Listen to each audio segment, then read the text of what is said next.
Kitab Galatia dari Paulus, seorang rasul, bukan karena manusia, juga bukan oleh seorang manusia, melainkan oleh Yesus Kristus dan Allah Bapa yang telah membangkitkan Dia dari antara orang mati, dan dari semua saudara-saudara yang ada bersama-sama dengan aku. Kepada jemaat-jemaat di Galatia, kasih karunia menyertai kamu, dan damai sejahtera dari Allah Bapa kita dan dari Tuhan Yesus Kristus, yang telah menyerahkan dirinya karena dosa-dosa kita, untuk melepaskan kita dari dunia jahat yang sekarang ini, menurut kehendak Allah dan Bapa kita. Baginya lah kemuliaan selama-lamanya. Amin. Aku heran bahwa kamu begitu lekas berbalik daripada Dia, yang oleh kasih karunia Kristus telah memanggil kamu, dan mengikuti suatu Injil lain, yang sebenarnya bukan Injil. Hanya ada orang yang mengacaukan kamu, dan yang bermaksud untuk memutarbalikkan Injil Kristus. Tetapi, sekalipun kami atau seorang malaikat dari surga yang memberitakan kepada kamu suatu Injil yang berbeda dengan Injil yang telah kami beritakan kepadamu, terkutuklah dia. Seperti yang telah kami katakan dahulu, sekarang kukatakan sekali lagi, jikalau ada orang yang memberitakan kepadamu suatu Injil yang berbeda dengan apa yang telah kamu terima, terkutuklah dia. Jadi bagaimana sekarang? Adakah ku cari kesukaan manusia atau kesukaan Allah? Adakah ku coba berkenan kepada manusia? Sekiranya aku masih mau mencoba berkenan kepada manusia, maka aku bukanlah hamba Kristus. Sebab aku menegaskan kepadamu, saudara-saudaraku, bahwa Injil yang kuberitakan itu bukanlah Injil manusia. Karena aku bukan menerimanya dari manusia, dan bukan manusia yang mengajarkannya kepadaku, tetapi aku menerimanya oleh penyataan Yesus Kristus. Sebab kamu telah mendengar tentang hidupku dahulu dalam agama Yahudi. Tanpa batas aku menganiaya jemaat Allah dan berusaha membinasakannya. Dan di dalam agama Yahudi, aku jauh lebih maju dari banyak teman yang sebaya dengan aku di antara bangsaku, sebagai orang yang sangat rajin memelihara adat istiadat nenek moyangku. Tetapi waktu Ia yang telah memilih aku sejak kandungan ibuku dan memanggil aku oleh kasih karunia-Nya, berkenan menyatakan anaknya di dalam aku, supaya aku memberitakan Dia di antara bangsa-bangsa bukan Yahudi. Maka sesaat pun aku tidak minta pertimbangan kepada manusia. Juga aku tidak pergi ke Yerusalem mendapatkan mereka yang telah menjadi rasul sebelum aku. Tetapi aku berangkat ke tanah Arab, dan dari situ kembali lagi ke Damsyik. Lalu, 3 tahun kemudian, aku pergi ke Yerusalem untuk mengunjungi Kefas, dan aku menumpang 15 hari di rumahnya. Tetapi aku tidak melihat seorang pun dari rasul-rasul yang lain, kecuali Yakobus, saudara Tuhan Yesus. Di hadapan Allah kutegaskan, apa yang kutuliskan kepadamu ini benar. aku tidak berdusta. Kemudian aku pergi ke daerah-daerah Syria dan Kilikia. Tetapi rupaku tetap tidak dikenal oleh jemaat-jemaat Kristus di Yudea.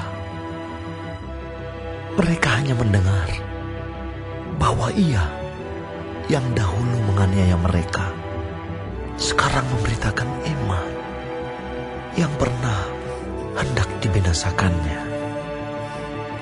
Dan mereka memuliakan Allah karena aku.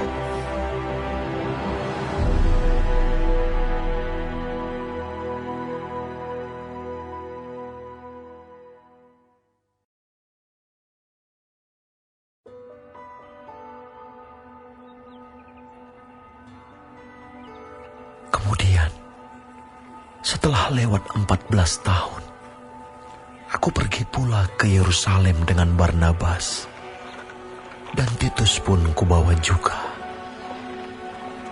Aku pergi berdasarkan suatu penyataan,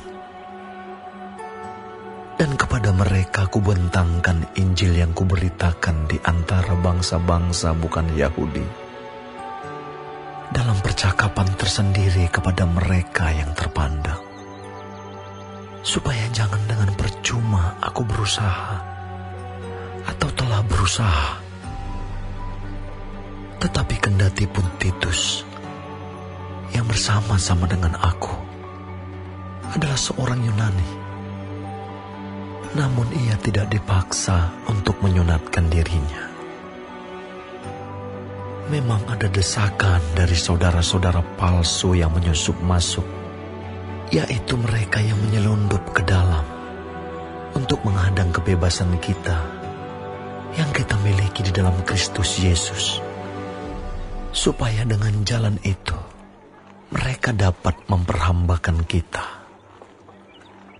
Tetapi sesaat pun kami tidak mau mundur dan tunduk kepada mereka, agar kebenaran Injil dapat tinggal tetap pada kamu. Dan mengenai mereka yang dianggap terpandang itu, bagaimana kedudukan mereka dahulu, itu tidak penting bagiku. Sebab Allah tidak memandang muka. Bagaimanapun juga, mereka yang terpandang itu tidak memaksakan sesuatu yang lain kepadaku. Tetapi sebaliknya, setelah mereka melihat bahwa kepadaku telah dipercayakan pemberitaan Injil untuk orang-orang tak bersunat, sama seperti kepada Petrus untuk orang-orang bersunat, karena ia yang telah memberikan kekuatan kepada Petrus untuk menjadi rasul bagi orang-orang bersunat, ia juga yang telah memberikan kekuatan kepadaku untuk orang-orang yang tidak bersunat. Dan setelah melihat kasih karunia yang dianugerahkan kepadaku, maka Yakobus, Kefas, dan Yohanes yang dipandang sebagai suku guru jemaat berjabat tangan dengan aku dan dengan Barnabas sebagai tanda persekutuan, supaya kami pergi kepada orang-orang yang tidak bersunat dan mereka kepada orang-orang yang bersunat. Hanya kami harus tetap mengingat orang-orang miskin, dan memang itulah yang sungguh-sungguh kuusahakan melakukannya.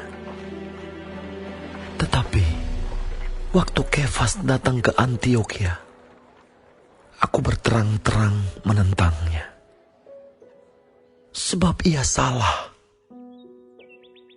Karena sebelum beberapa orang dari kalangan Yakobus datang, ia makan sehidangan dengan saudara-saudara yang tidak bersunat. Tetapi setelah mereka datang, ia mengundurkan diri dan menjauhi mereka karena takut akan saudara-saudara yang bersunat. Dan orang-orang Yahudi yang lain pun turut berlaku munafik dengan dia, sehingga Barnabas sendiri turut terseret oleh kemunafikan mereka. Tetapi waktu kulihat bahwa kelakuan mereka itu tidak sesuai dengan kebenaran Injil, aku berkata kepada Kefas di hadapan mereka semua, "Jika engkau, seorang Yahudi, hidup secara kafir dan bukan secara Yahudi, bagaimanakah engkau dapat memaksa saudara-saudara yang tidak bersunat untuk hidup secara Yahudi? Menurut kelahiran, kami adalah orang Yahudi dan bukan orang berdosa dari bangsa-bangsa lain. Kamu tahu bahwa tidak seorang pun yang dibenarkan oleh karena melakukan hukum Taurat, tetapi hanya oleh karena iman dalam Kristus Yesus.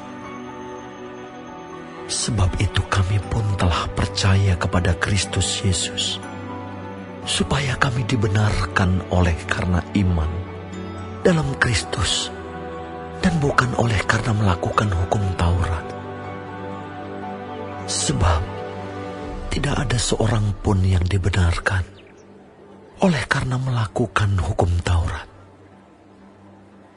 Tetapi jika kami sendiri, sementara kami berusaha untuk dibenarkan dalam Kristus, ternyata adalah orang-orang berdosa, apakah hal itu berarti bahwa Kristus adalah pelayan dosa? Sekali-kali tidak. Karena jikalau aku membangun kembali apa yang telah kurombak, aku menyatakan diriku sebagai pelanggar hukum Taurat. Sebab aku telah mati oleh hukum Taurat untuk hukum Taurat, supaya aku hidup untuk Allah. Aku telah disalibkan dengan Kristus. Namun aku hidup, tetapi bukan lagi aku sendiri yang hidup, melainkan Kristus yang hidup di dalam aku. Dan hidupku yang kuhidupi sekarang di dalam daging adalah hidup oleh iman dalam Anak Allah yang telah mengasihi aku dan menyerahkan dirinya untuk aku. Aku tidak menolak kasih karunia Allah, sebab sekiranya ada kebenaran oleh hukum Taurat, maka sia-sialah kematian Kristus.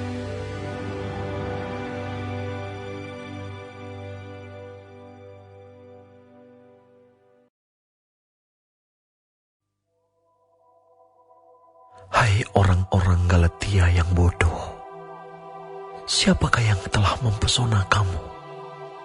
Bukankah Yesus Kristus yang disalibkan itu telah dilukiskan dengan terang di depanmu? Hanya ini yang hendak ku ketahui daripada kamu. Adakah kamu telah menerima Roh karena melakukan hukum Taurat, atau karena percaya kepada pemberitaan Injil? Adakah kamu sebodoh itu? Kamu telah mulai dengan Roh. Maukah kamu sekarang mengakhirinya di dalam daging? Sia-siakah semua yang telah kamu alami sebanyak itu? Masakan sia-sia? Jadi bagaimana sekarang?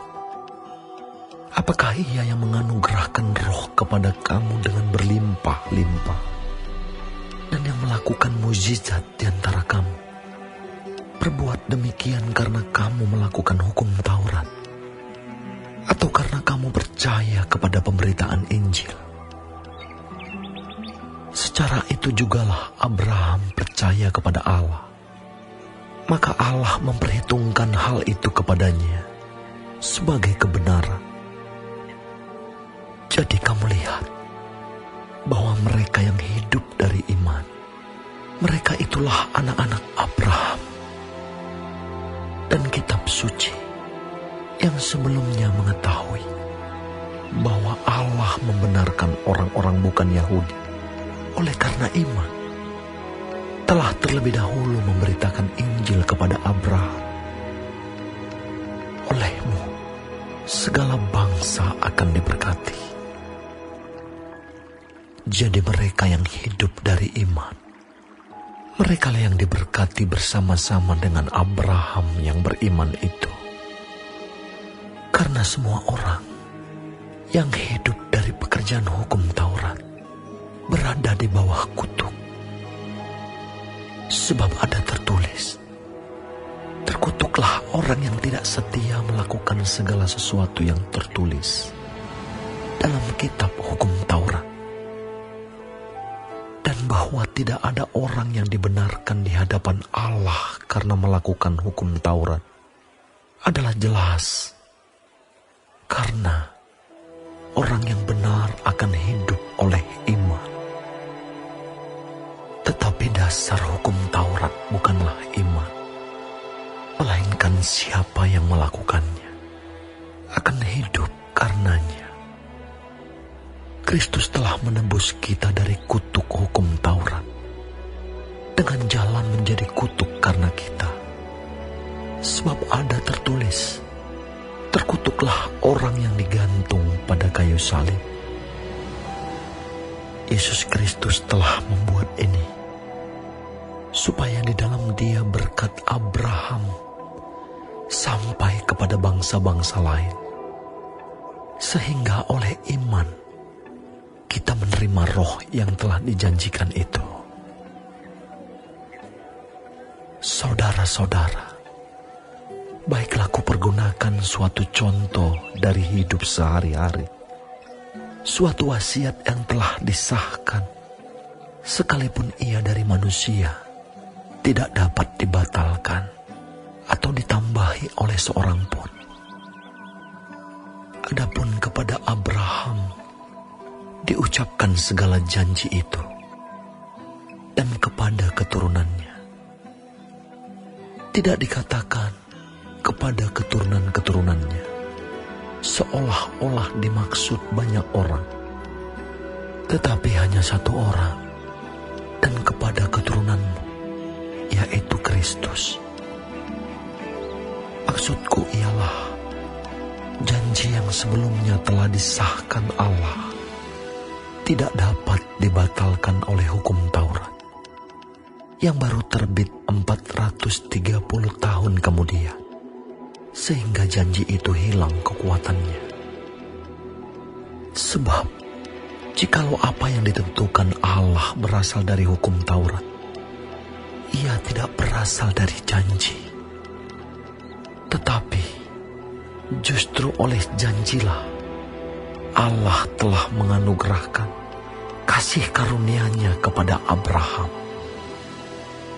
Kalau demikian, apakah maksudnya hukum Taurat? Ia ditambahkan oleh karena pelanggaran-pelanggaran, sampai datang keturunan yang dimaksud oleh janji itu.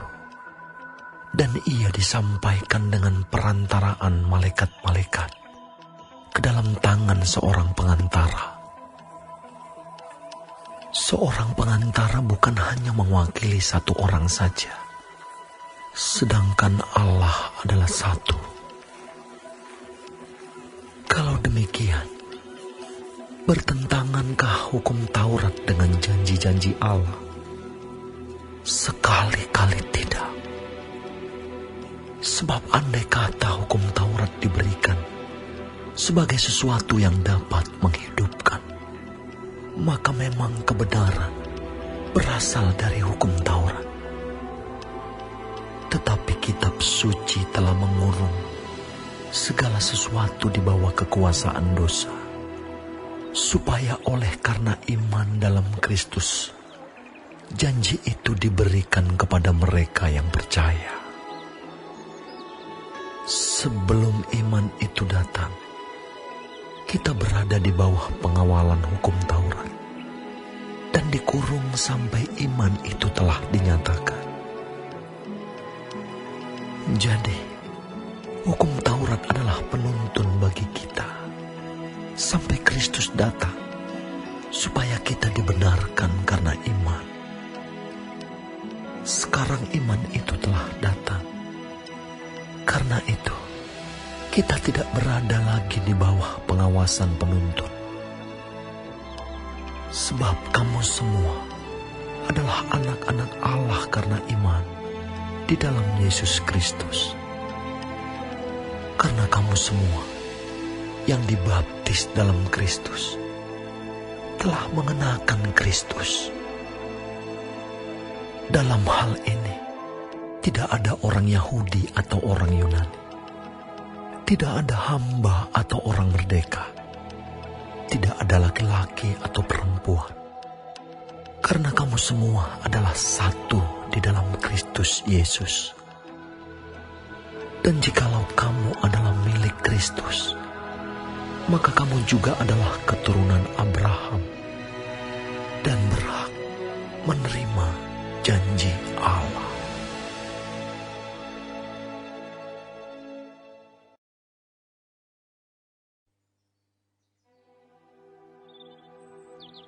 Yang dimaksud ialah, selama seorang ahli waris belum akil balik, sedikit pun ia tidak berbeda dengan seorang hamba. Sungguh pun ia adalah tuan dari segala sesuatu. Tetapi ia berada di bawah perwalian dan pengawasan, sampai pada saat yang telah ditentukan oleh Bapanya. Demikian pula kita. Selama kita belum akil balik, kita takluk juga kepada roh-roh dunia. Tetapi setelah genap waktunya, maka Allah mengutus anaknya yang lahir dari seorang perempuan dan takluk kepada hukum Taurat. Ia diutus untuk menebus mereka yang takluk kepada hukum Taurat, supaya kita diterima menjadi anak. Dan karena kamu adalah anak, maka Allah telah menyuruh roh anaknya ke dalam hati kita, yang berseru, "Ya Aba, ya Bapa." Jadi kamu bukan lagi hamba, melainkan anak. Jikalau kamu anak, maka kamu juga adalah ahli-ahli waris oleh Allah. Dahulu, ketika kamu tidak mengenal Allah, kamu memperhambakan diri kepada Allah-Allah yang pada hakikatnya bukan Allah. Tetapi sekarang, sesudah kamu mengenal Allah, atau lebih baik, sesudah kamu dikenal Allah, bagaimanakah kamu berbalik lagi kepada roh-roh dunia yang lemah dan miskin, dan mau mulai memperhambakan diri lagi kepadanya? Kamu dengan teliti memelihara hari-hari tertentu, bulan-bulan, masa-masa yang tetap, dan tahun-tahun.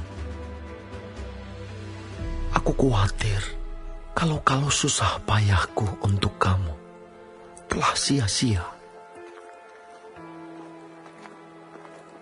Aku minta kepadamu, saudara-saudara, jadilah sama seperti aku, sebab aku pun telah menjadi sama seperti kamu. Belum pernah kualami sesuatu yang tidak baik daripadamu. Kamu tahu bahwa aku pertama kali telah memberitakan Injil kepadamu oleh karena aku sakit pada tubuhku. Sungguh pun demikian keadaan tubuhku itu, yang merupakan pencobaan bagi kamu. Namun kamu tidak menganggapnya sebagai sesuatu yang hina dan yang menjijikkan. Tetapi kamu telah menyambut aku sama seperti menyambut seorang malaikat Allah, malahan sama seperti menyambut Kristus Yesus sendiri. Betapa bahagianya kamu pada waktu itu. Dan sekarang, di manakah bahagiamu itu? Karena aku dapat bersaksi tentang kamu, bahwa jika mungkin, kamu telah mencungkil matamu dan memberikannya kepadaku. Apakah dengan mengatakan kebenaran kepadamu, aku telah menjadi musuhmu? Mereka dengan giat berusaha untuk menarik kamu, tetapi tidak dengan tulus hati, karena mereka mau mengucilkan kamu, supaya kamu dengan giat mengikuti mereka. Memang baik kalau orang dengan giat berusaha menarik orang lain dalam perkara-perkara yang baik, asal pada setiap waktu, dan bukan hanya bila aku ada di antaramu. Hai anak-anakku, karena kamu aku menderita sakit bersalin lagi, sampai rupa Kristus menjadi nyata di dalam kamu. Betapa rinduku untuk berada di antara kamu pada saat ini, dan dapat berbicara dengan suara yang lain, karena aku telah habis akal menghadapi kamu. Katakanlah kepadaku, hai kamu yang mau hidup di bawah hukum Taurat, tidakkah kamu mendengarkan hukum Taurat? Bukankah ada tertulis bahwa Abraham mempunyai 2 anak, seorang dari perempuan yang menjadi hambanya, dan seorang dari perempuan yang merdeka? Tetapi anak dari perempuan yang menjadi hambanya itu diperanakan menurut daging, dan anak dari perempuan yang merdeka itu oleh karena janji. Ini adalah suatu kiasan, sebab kedua perempuan itu adalah 2 ketentuan Allah. Yang satu berasal dari Gunung Sinai dan melahirkan anak-anak perhambaan. Itulah Hagar. Hagar ialah Gunung Sinai di tanah Arab, dan ia sama dengan Yerusalem yang sekarang, karena ia hidup dalam perhambaan dengan anak-anaknya. Tetapi Yerusalem surgawi adalah perempuan yang merdeka, dan ialah ibu kita. Karena ada tertulis, bersukacitalah hai si mandul yang tidak pernah melahirkan, bergembira dan bersorak-sorailah, hai engkau yang tidak pernah menderita sakit bersalin. Sebab yang ditinggalkan suaminya akan mempunyai lebih banyak anak daripada yang bersuami. Dan kamu, saudara-saudara, kamu sama seperti Ishak adalah anak-anak janji. Tetapi seperti dahulu, dia yang diperanakan menurut daging menganiaya yang diperanakan menurut roh. Demikian juga sekarang ini. Tetapi apa kata nas kitab suci? Usirlah hamba perempuan itu beserta anaknya, sebab anak hamba perempuan itu tidak akan menjadi ahli waris bersama-sama dengan anak perempuan merdeka itu. Karena itu, saudara-saudara, kita bukanlah anak-anak hamba perempuan, melainkan anak-anak perempuan merdeka.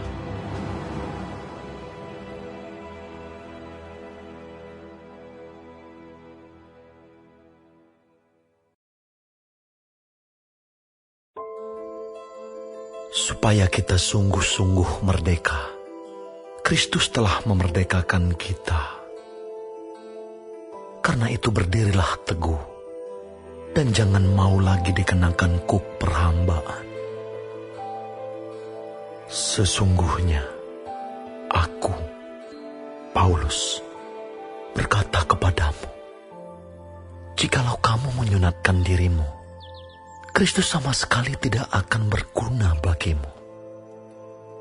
Sekali lagi aku katakan kepada setiap orang yang menyunatkan dirinya, bahwa ia wajib melakukan seluruh hukum Taurat. Kamu lepas dari Kristus. Jikalau kamu mengharapkan kebenaran oleh hukum Taurat, kamu hidup di luar kasih karunia. Sebab oleh roh, Dan karena iman, kita menantikan kebenaran yang kita harapkan. Sebab bagi orang-orang yang ada di dalam Kristus Yesus, hal bersunat atau tidak bersunat tidak mempunyai sesuatu arti. Hanya iman yang bekerja oleh kasih. Dahulu kamu berlomba dengan baik. Siapakah yang menghalang-halangi kamu? Sehingga kamu tidak menuruti kebenaran lagi. Ajakan untuk tidak menurutinya lagi bukan datang dari Dia yang memanggil kamu. Sedikit lagi sudah mengkhamirkan seluruh adonan. Dalam Tuhan, aku yakin tentang kamu, bahwa kamu tidak mempunyai pendirian lain daripada pendirian ini. Tetapi barang siapa yang mengacaukan kamu, ia akan menanggung hukumannya, siapapun juga dia.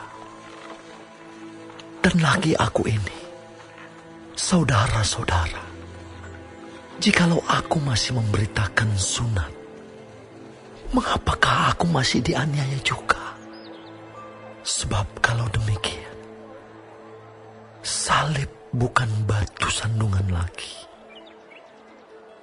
Baiklah mereka yang menghasut kamu itu, mengebirikan saja dirinya. Saudara-saudara, memang kamu telah dipanggil untuk merdeka. Tetapi janganlah kamu mempergunakan kemerdekaan itu sebagai kesempatan untuk kehidupan dalam dosa. Melainkan, layanilah seorang akan yang lain oleh kasih. Sebab seluruh hukum Taurat tercakup dalam satu firman ini, yaitu, kasihilah sesamamu manusia seperti dirimu sendiri. Tetapi, jikalau kamu saling menggigit dan saling menelan, awaslah supaya jangan kamu saling membinasakan. Maksudku ialah, hiduplah oleh Roh, maka kamu tidak akan menuruti keinginan daging. Sebab keinginan daging berlawanan dengan keinginan Roh, dan keinginan Roh berlawanan dengan keinginan daging. Karena keduanya bertentangan. Sehingga kamu setiap kali tidak melakukan apa yang kamu kehendaki.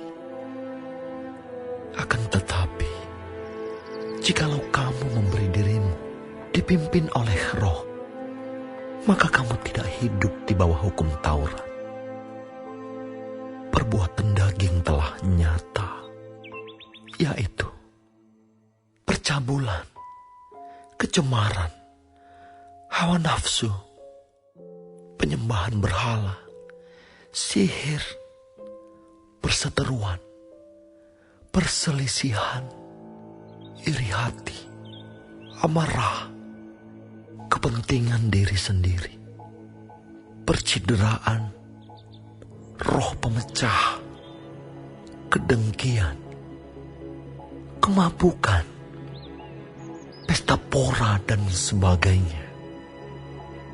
Terhadap semuanya itu kuperingatkan kamu, seperti yang telah kubuat dahulu, bahwa barang siapa melakukan hal-hal yang demikian, ia tidak akan mendapat bagian dalam kerajaan Allah. Tetapi buah Roh ialah kasih, sukacita, damai sejahtera, kesabaran, kemurahan, kebaikan, kesetiaan, kelemah lembutan, penguasaan diri. Tidak ada hukum yang menentang hal-hal itu. Barang siapa menjadi milik Kristus Yesus, ia telah menyalibkan daging dengan segala hawa nafsu dan keinginannya. Jikalau kita hidup oleh Roh, baiklah hidup kita juga dipimpin oleh Roh. Dan janganlah kita gila hormat. Janganlah kita saling menantang dan saling mendengki.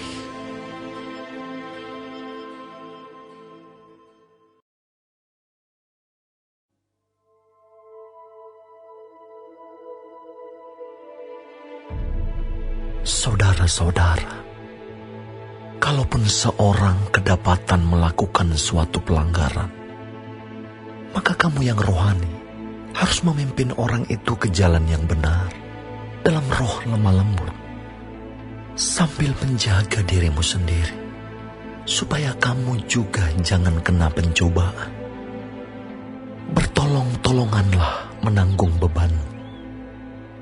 Demikianlah kamu memenuhi hukum Kristus. Sebab kalau seorang menyangka bahwa ia berarti, padahal ia sama sekali tidak berarti, ia menipu dirinya sendiri. Baiklah, tiap-tiap orang menguji pekerjaannya sendiri, maka ia boleh bermegah melihat keadaannya sendiri dan bukan melihat keadaan orang lain. Sebab tiap-tiap orang akan memikul tanggungannya sendiri. Dan baiklah dia yang menerima pengajaran dalam firman, membagi segala sesuatu yang ada padanya dengan orang yang memberikan pengajaran itu. Jangan sesaat. Allah tidak membiarkan dirinya dipermainkan. Karena apa yang ditabur orang, itu juga yang akan dituainya. Sebab barang siapa menabur dalam dagingnya, ia akan menuai kebinasaan dari dagingnya.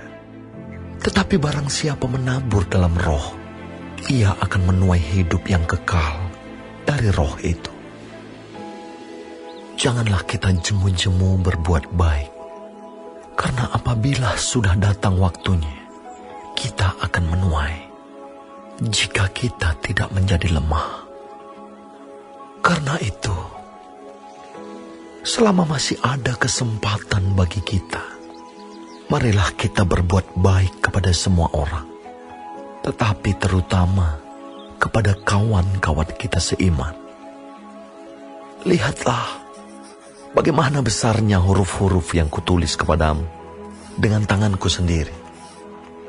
Mereka yang secara lahiriah suka menonjolkan diri, mereka lah yang berusaha memaksa kamu untuk bersunat, hanya dengan maksud supaya mereka tidak dianiaya karena salib Kristus.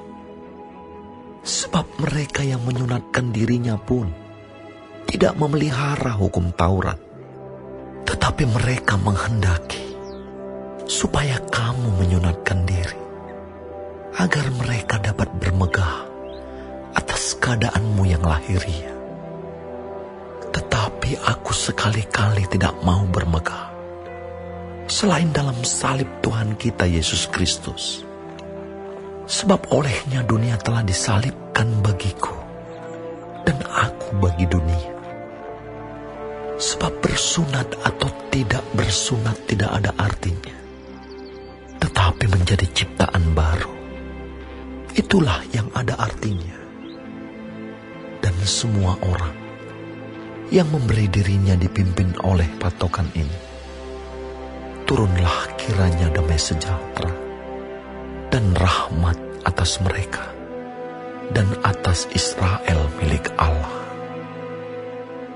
Selanjutnya, janganlah ada orang yang menyusahkan aku, karena pada tubuhku ada tanda-tanda milik Yesus.